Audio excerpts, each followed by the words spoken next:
say so far are like the greatest conditions. Volume's not terrible, but definitely, you know, I would say Marcus playing some games, as I was saying before. This demand got, when we're attempting to create the demand zone, it got validated where sellers stepped in. Now there's a strong seller at the 4580 mark.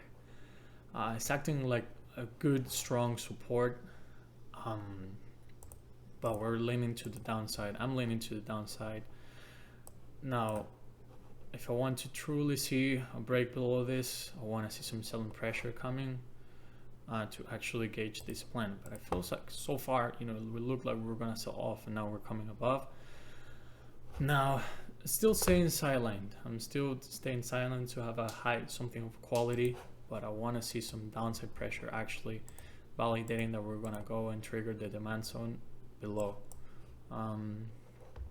So far, I want to see strong pressure to, have that high quality plan. I will have probably, I would say my stop loss right here at this area and actually trigger that. But I want to see the downside pressure to have that something of quality, because as I was saying, market's designed to trick you at all cost.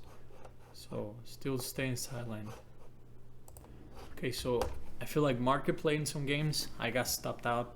Nothing wrong about it. It was actually, leaning towards the high quality trade. But what I was watching, I was mainly watching the 5-minute time frame. I got short on this candle right here when it was coming to the downside. I had my stop right here, tight stop. And my reason behind this trade was there was a strong buyer at the 4580 mark, and now that it was linked to the downside, I was seeing some selling pressure. Got short the 370 put for, it was 216. And then I got stopped out in this candle to the upside where my stop was. It was definitely very tight compared to my reward, which is this 4-hour.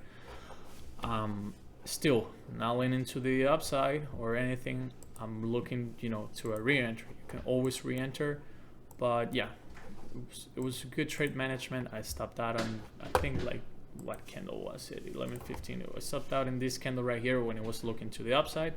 Trigger my stop, nothing wrong about it. It was not a bad trade actually. So far, since we had this heavy buyer right here, when he was not getting reward, I thought we were gonna have some selling pressure. It was not a bad trade at all. I waited patiently for something clear, something of high quality, as I was saying before. And well, I got stopped out. Nothing wrong about it.